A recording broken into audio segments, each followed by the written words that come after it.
Shalom, saudara yang dikasihi Tuhan. Saat sukacita ini saya akan menjelaskan perihal tanda 666.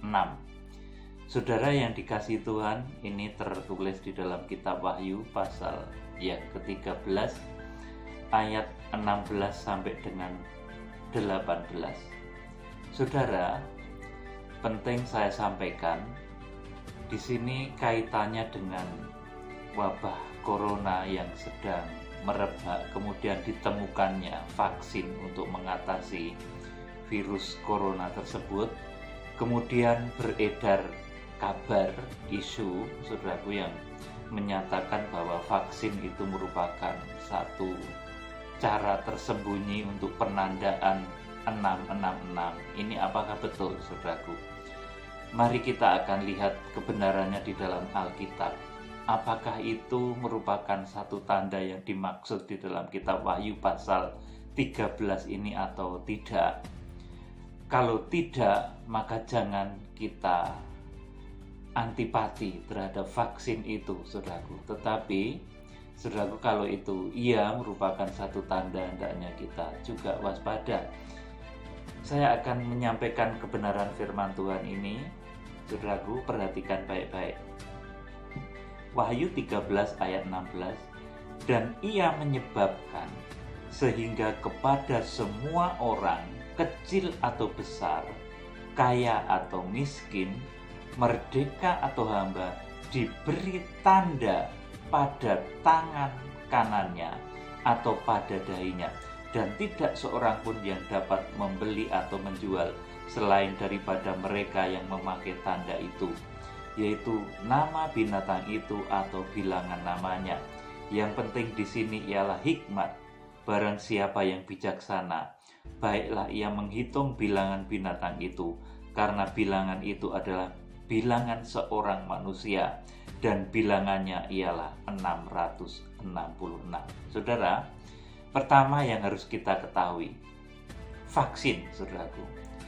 Vaksin itu merupakan satu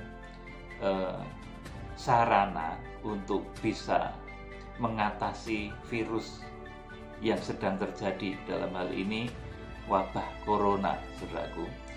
Dan vaksin dari virus corona ini dibuat ini dari virus corona yang dilemahkan, bahkan dimatikan, saudaraku. Jadi, saudaraku, ini merupakan satu unsur yang tidak ada kaitannya sama sekali dengan penandaan 666, saudaraku. Tidak ada unsur elektronik yang nanti akan mengendalikan manusia, baik di dalam peredaran darahnya ataupun juga di dalam syaraf-syaraf maupun otaknya. Itu tidak ada kaitannya, karena ini murni merupakan satu bentuk vaksin untuk membentuk imunitas tubuh manusia, saudaraku, di mana vaksin itu diambil dari virus yang sudah dilemahkan sedemikian rupa, saudaraku. Bahkan dikatakan di dalam satu artikel yang bisa dipertanggungjawabkan bahwa virus itu sudah dimatikan, hampir mati, sehingga itu cukup aman untuk dimasukkan, disuntikkan kepada orang, sehingga orang bisa mengalami kekebalan, memiliki kekebalan di dalam tubuhnya. Itulah vaksin, saudaraku. Dan dalam hal ini vaksin itu tidak ada kaitannya sama sekali dengan penandaan 666. Saudaraku, yang disuruh oleh Tuhan di dalam kitab Wahyu pasal 13 ini, saudaraku, yang disuruh menghindari ini adalah, saya baca lagi, saudara, simak baik-baik. Dan ia menyebabkan sehingga kepada semua orang, kecil atau besar, kaya atau miskin, merdeka atau hamba, diberi tanda pada tangan kanannya atau pada dahinya. Saudara, jadi ini bukan vaksin, tetapi tanda. Tanda di sini dalam bahasa aslinya disebut sebagai karakmah, saudaraku. Karakmah itu merupakan satu tanda fisik, saudaraku, semacam trademark, saudaraku. Jadi memang suatu saat kelak akan terjadi hal ini, di mana akan ada tanda fisik di mana seseorang itu dia menjadi pengikut antikris atau tidak, yaitu melalui tanda 666. Dan ini ada tanda fisiknya, karagma, saudaraku. Bukan hanya arti rohani saja, saudaraku, tapi ini mengandung arti, ini merupakan satu tanda fisik yang nanti betul-betul ada, terjadi, saudaraku, yang ada di tangan dan juga di dahi setiap orang yang mengikuti antikris, saudaraku. Dan kalau saya melihat apa yang terjadi saat ini dengan vaksin dan lain sebagainya, kaitannya dengan virus corona ini sama sekali tidak ada mengarah ke sana. Vaksin yang dibikin, saudaraku, dari virus yang dilemahkan sedemikian rupa untuk membuat antibodi sehingga badan itu menjadi kebal nantinya terhadap virus corona dan mutasinya yang sejenis dengan virus tersebut, saudaraku. Ini sama sekali tidak ada kaitannya dengan penandaan 666, karena itu sifatnya vaksin, saudaraku, berupa cairan, saudaraku, bukan merupakan satu barang elektromagnetik, mikrochip atau semacamnya yang ditanam di dalam tubuh manusia untuk mengendalikan manusia untuk menjelajah organ tubuh manusia atau menguasai jaringan syarafnya, menguasai pikirannya, menguasai peredaran darahnya. Tidak seperti itu, tetapi murni merupakan satu vaksin yang ditujukan untuk membuat kekebalan di dalam tubuh manusia untuk menghadapi virus corona. Saudaraku yang dikasihi Tuhan, jadi saya oleh karena Alkitab ini juga, saudaraku, kebenaran Alkitab ini, saudaraku, ini menyatakan bahwa vaksin yang diadakan itu, saudaraku, sebagaimana literatur yang sangat detail itu, saudaraku, bahwa vaksin itu dibuat dari virus yang sudah dilemahkan, bahkan hampir mati sedemikian rupa sehingga virus itu tidak membahayakan untuk kembali disuntikkan, diinjeksikan mungkin dalam diri seseorang untuk membuat orang itu menjadi kebal terhadap penyakit yang ditimbulkan oleh virus corona COVID-19 beserta dengan mutasi-mutasinya, saudaraku. Ini tidak ada kaitannya sama sekali dengan penandaan 666, saudaraku. Jadi jangan saudara menjadi takut dengan pemberian vaksin ini, saudaraku. Karena vaksin ini, saudaraku, sama sekali tidak ada kaitannya dengan penandaan 666 yang di sini disebut sebagai karagma. Karagma itu artinya satu tanda fisik di tangan dan di dahi. Saudara, kalau dulu pernah ada wabah cacar, ya saudaraku, kemudian ada imunisasi cacar, saudaraku. Ini di tubuh saya masih ada tandanya. Imunisasi cacar itu masih ada, malah besar, saudaraku. Dan itu juga bukan tanda seperti yang ditakutkan menjadi tanda antikris, itu tidak, saudaraku. Jadi semacam itu juga, saudaraku. Nanti vaksinasi atau saat vaksin ini diberikan, saudara jangan menjadi takut. Ini sama sekali tidak ada kaitannya dengan penandaan 666. Karena penandaan 666 ini merupakan karagma, satu tanda fisik yang saudara ditulis di sini nyata sekali, dan ia menyebabkan sehingga kepada semua orang, kecil atau besar, kaya atau miskin, merdeka atau hamba, diberi tanda pada tangan kanannya atau pada dahinya. Karagma, tanda di sini, saudaraku, itu artinya tanda fisik, saudaraku, dan itu merupakan satu saudaraku yang harus terjadi di akhir zaman. Tetapi, saudaraku, untuk vaksin ini, saudaraku, yang sudah diciptakan baik oleh Cina, Indonesia sendiri sudah bisa bikin, saudaraku, lewat kerjasamanya dengan pemerintah luar negeri sudah bisa membuat eh, apa namanya, antivirus ini, saudaraku, yang bisa untuk mengantisipasi virus corona ini. Oleh karena itu kita justru harus mendukung program ini. Ini bukan satu program yang mengarah kepada Wahyu pasal 13. Saudaraku, saya mengatakan ini, saya tidak dibayar oleh pemerintah, oleh orang lain. Saya tidak mengatakan ini karena tekanan dan lain sebagainya, tetapi ini benar-benar merupakan satu pernyataan yang harus saya sampaikan kepada saudara.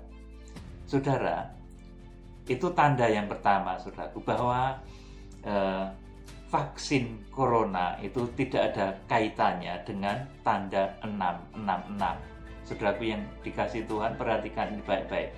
Vaksin corona ini tidak ada kaitannya dengan tanda 666.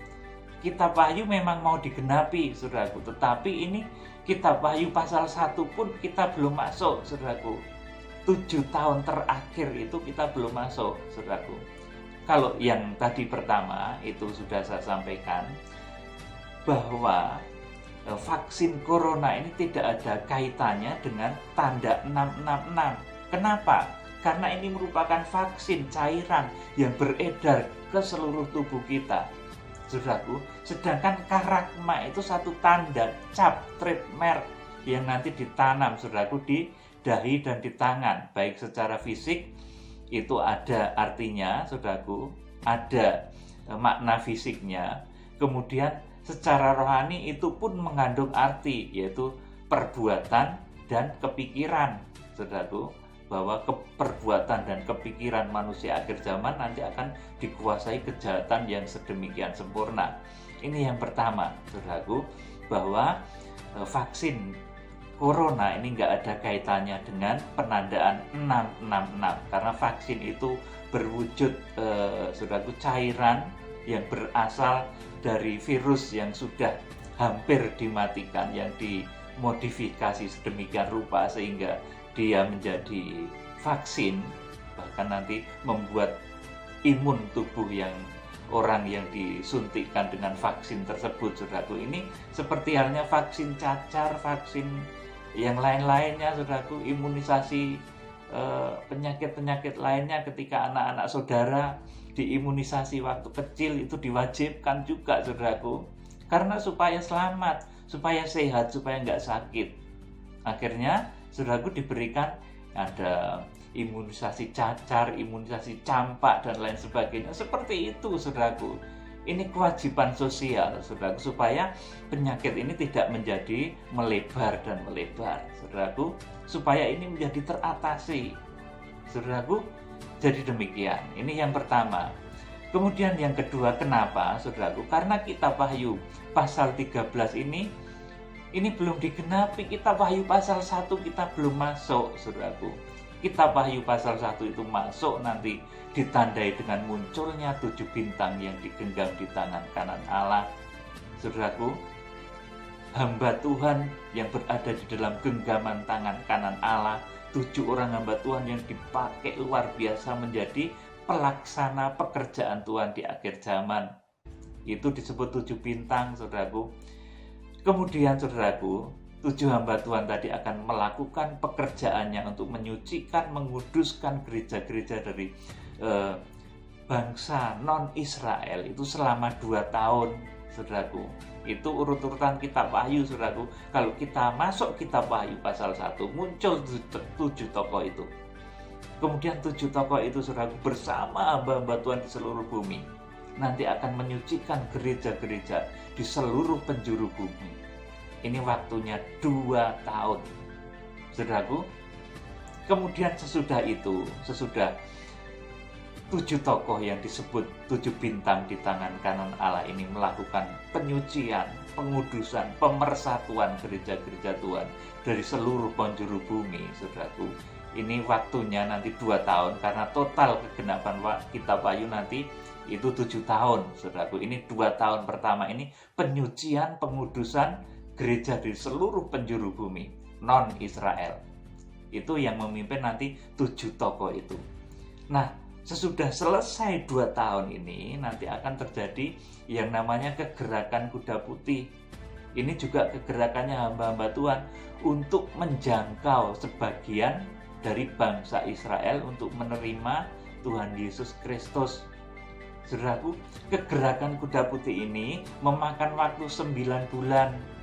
Saudaraku, Kitab Wahyu pasal 6 sampai dengan Kitab Wahyu pasal yang ke-7. Saudaraku, perhatikan baik-baik ini, saudaraku.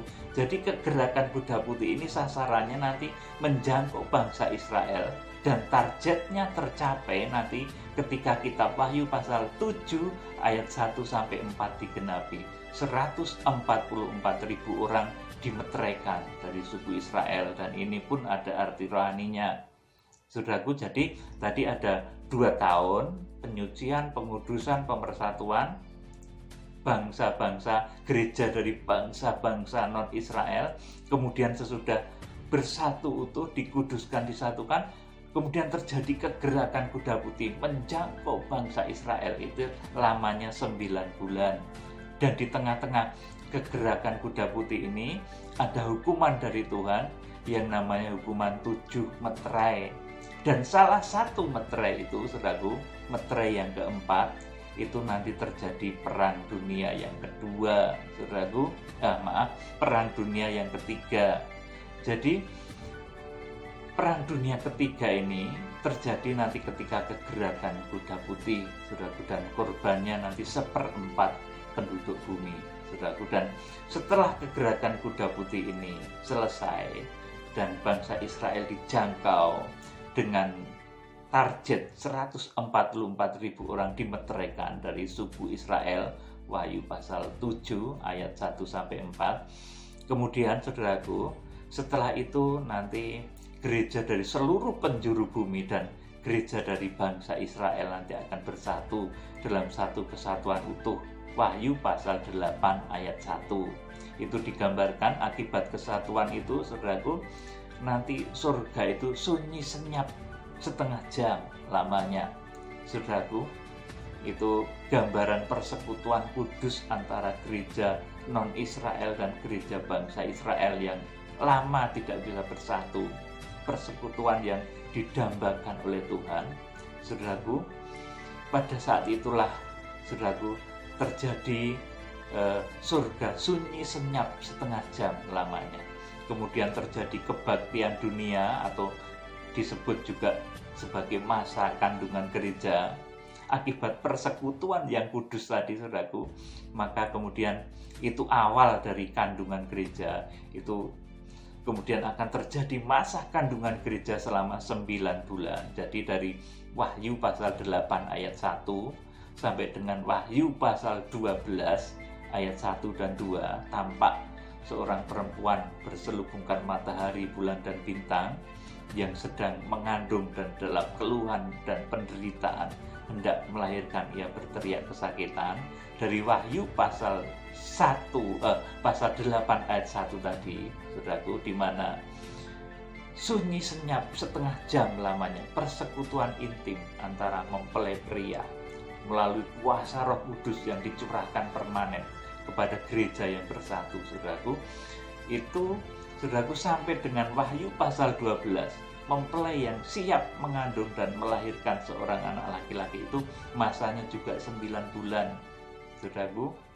Jadi, saudaraku, 2 tahun kegerakan penyucian, pemersatuan, pengkudusan gereja-gereja non-Israel, ditambah 9 bulan kegerakan kuda putih menjangkau bangsa Israel.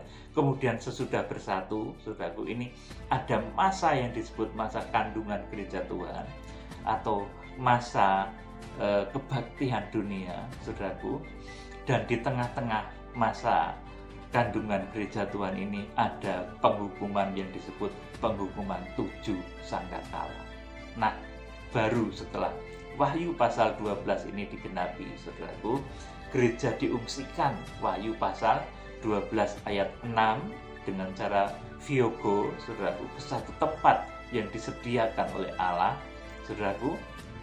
Tempat itu disebut padang belantara pengungsian, Wahyu pasal 12 ayat yang ke-6 maupun ayat yang ke-14. Saudaraku, gereja diungsikan ke satu tempat. Nah, pada saat itulah baru Matius pasal 24 ayat yang ke-15 itu terjadi. Saat itu pembinasa keji berdiri di bait suci. Antikris, si pembinasa keji itu berdiri. Dan pada saat itulah nanti, saudaraku, waktunya tanda 666 itu akan dimaklumatkan dan diharuskan dipakai oleh seluruh penjuru bumi. Dan bentuknya bukan vaksin, saudaraku, tetapi itu merupakan satu karagma, satu trademark, saudaraku, yang betul-betul ada di dahi dan di tangan orang-orang yang nanti akan menjadi pengikut antikris, saudaraku yang dikasih Tuhan. Jadi sampai di sini kiranya menjadi jelas, saudaraku. Saat ini kita kitab Wahyu pasal 1 itu kita belum masuk. Kita masih menunggu munculnya tokoh-tokoh yang disebut 7 bintang di tangan kanan Allah, yang akan membawa gereja dalam penyucian, di dalam kegerakan kuda putih, kemudian di dalam suasana kebaktian dunia. Kemudian pada saat Wahyu pasal 12 ayat 5 digenapi, saudaraku, melahirkan seorang anak laki-laki yang akan mengembalakan segala bangsa dengan gada besi, saudaraku.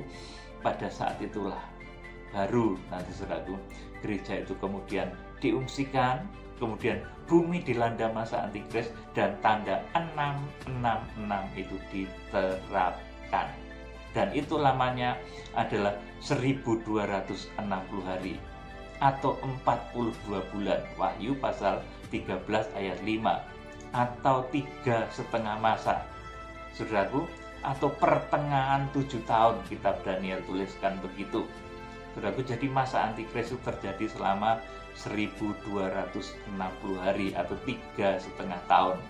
Jadi kalau 3,5 tahun yang pertama tadi, saudaraku, itu masih terjadi kegerakan, saudaraku, pemersatuan gereja dari seluruh penjuru bumi. Kemudian terjadi kegerakan kuda putih 9 bulan. Kemudian terjadi kebaktian dunia masa kandungan gereja Tuhan 9 bulan. Sesudah itu baru nanti terjadi pengungsian, kemudian bumi dilanda masa antikris dan tanda 666 itu diberlakukan, diharuskan, mengikat seluruh penjuru bumi. Saudara yang dikasih Tuhan, jadi kitab Wahyu itu begitu runtut ya, saudaraku, nggak ngawur, saudaraku, nggak kemudian ada isu sedikit mengenai seperti ini, saudaraku, misalnya mengenai vaksin, kemudian menjadi bingung dan lain sebagainya. Kitab Wahyu itu cukup runtut, saudaraku, cukup luar biasa, saudaraku. Dengan mengetahui kitab Wahyu, saudara bisa menjadi tenang, saudara bisa melangkah dengan tenang, saudaraku. Nanti kalau kitab Wahyu mulai digenapi, muncullah 7 tokoh yang disebut 7 bintang di tangan kanan Allah, saudaraku yang dikasih Tuhan. Dan nanti pada akhir masa pengungsian atau juga pada akhir masa antikris itu nanti akan terjadi Tuhan Yesus Kristus datang, saudaraku. Jadi kegenapan kitab Wahyu 7 tahun. 3,5 tahun pertama ini gereja masih berada di bumi bersama dengan semua orang di muka bumi ini, masih berbaur dengan semua orang di muka bumi ini. Kemudian, saudaraku, saat Wahyu pasal 12 digenapi, Wahyu pasal 12 ayat ke-6 dan ke-14, gereja diungsikan Hyogo ke satu tempat, dipindahkan ke satu tempat oleh Tuhan, saudaraku. Kemudian bumi dilanda masa antikris selama 3,5 tahun. Jadi gereja dipindahkan itu, saudaraku, ke padang belantara pengungsian itu lamanya 3,5 tahun. Masa antikris lamanya juga 3,5 tahun, saudaraku. Jadi kitab Wahyu tadi dibagi menjadi 2 ya, saudaraku. Pertama, saudaraku, gereja masih di bumi, itu periodenya ada 2 tahun penyucian, pengkudusan gereja-gereja non-Israel yang dimotori, dipimpin oleh 7 tokoh. Kemudian ada kegerakan kuda putih 9 bulan sesudah itu, saudaraku, ini dipimpin juga oleh 7 tokoh tadi, saudaraku. Kemudian ada masa kandungan gereja Tuhan selama 9 bulan. Jadi 2 tahun ditambah 9 bulan ditambah 9 bulan sama dengan 3,5 tahun. Nah, pada 3,5 tahun ini sesudah digenapi, kemudian gereja diungsikan, Viogo dipindahkan ke satu tempat yang disediakan Allah, bumi dilanda masa antikris, dan tanda 666 ini diberlakukan. Saudaraku, jadi begitu urutannya. Kalau saat ini orang berbicara vaksin ini merupakan tanda 66, no, belum saudaraku, belum. Sungguh saudara jangan takut bahwa vaksin ini saudaraku, ini seperti yang dirilis oleh berita-berita yang benar saudaraku. Vaksin ini merupakan satu bentuk dari virus yang sudah dilemahkan, bahkan hampir mati virus itu saudaraku, dijadikan vaksin untuk membuat tubuh itu menjadi imun, tubuh orang yang diinjeksi dengan vaksin tersebut, dan di dalamnya tidak ada unsur bahan yang membuat kita dikuasai, semacam bahan unsur-unsur elektromagnetik saudaraku, unsur-unsur yang bisa memungkinkan kita dikuasai sedemikian rupa. Tidak saudaraku, itu murni vaksin yang dilemahkan saudaraku, yang ditujukan nanti untuk menyembuhkan, mengatasi orang-orang yang terkena sakit corona ini. Saudara kan senang kalau virus corona ini juga berakhir, kita bisa pelayanan saudaraku, sudah bisa beraktivitas lagi saudaraku, itu menjadi penyakit ringan saudaraku, tidak menjadi momok lagi seperti cacar itu dulu juga momok saudaraku. Tapi begitu vaksin ditemukan saudaraku, ya ketika di imunisasi cacar dulu saudaraku juga bekas ini, sudah ada bekasnya saudaraku, tetapi tidak apa-apa, itu bukan tanda 666 loh saudaraku. Jadi seperti itu nanti saudaraku. Jadi saudara, lewat ilham Roh Kudus dan kebenaran firman Allah, saya sampaikan ini dengan berani karena ini memang satu kebenaran. Saudara jangan takut dengan vaksin corona, karena ini bertujuan kebaikan saudaraku. Bahkan sekiranya ada konspirasi jahat pun tidak akan bisa menembus dari rencana Tuhan yang begitu ajaib di dalam kitab Wahyu. Saudaraku yang dikasihi Tuhan, kitab Wahyu tersusun rapi. Kita yang berjalan di dalam kebenaran akan mengerti nanti bagaimana jalannya kitab Wahyu ini. Memang kita sudah hampir mendekati dari kegenapan kitab Wahyu, tetapi mengenai vaksin corona ini belum tanda 666. Salam penuaian, Tuhan Yesus Kristus memberkati. Haleluya. Amin.